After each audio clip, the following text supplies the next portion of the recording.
Now to our weekly feature. To say the lucky breaks from sugarcane in the USA have withered is an understatement. That's because the seemingly easy passage some got to becoming Jamaicans is almost a deadbolt now under new regime. Carolyn Brown closes out living the life the Florida Glades experience of old.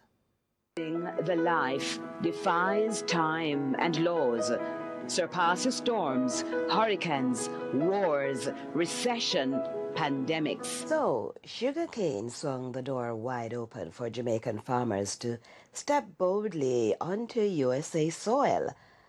But meeting the big man, Van Doc Jackson, gave them roots. I want to be truthful and honest about it. For some guys, they were doing it the right way. They would come on here and they would go through the American processes. They would meet a young lady that they would want to start a life with, and they would get married, and they would go through the process, and they would be allowed to stay in America. There are some others, if time is running out, things happen, or the guy has a horrible life facing him when he gets back to Jamaica.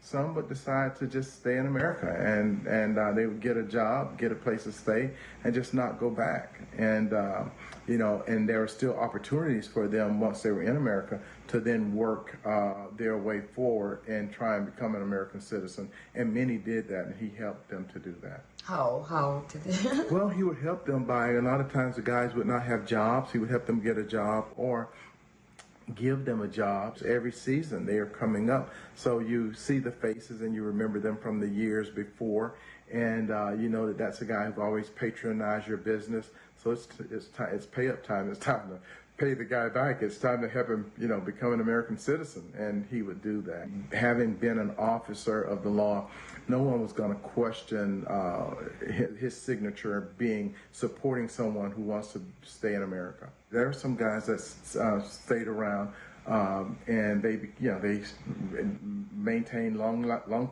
friendships with my dad.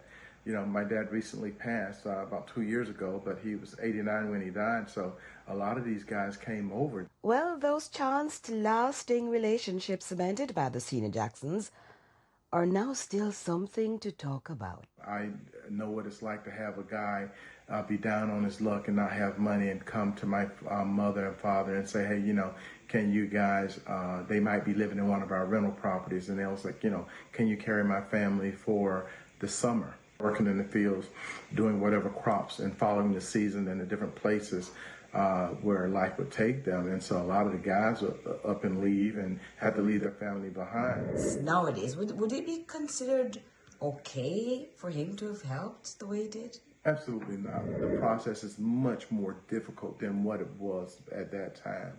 And for those people who would decide to run, anyone assisting them now would be, you'd be in trouble. I would ride out to the Jamaican camp on my bicycle, and the guys knew my face.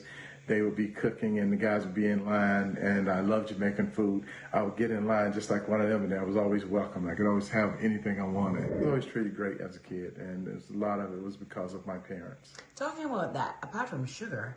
Football. Football, right. A lot of football players. In fact, my brother's Ricky Jackson. He's a Hall of Fame football player, and he played with the New Orleans Saints and won the Super Bowl with the San Francisco 49ers.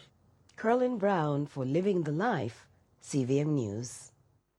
Stay with us for so much more when we return.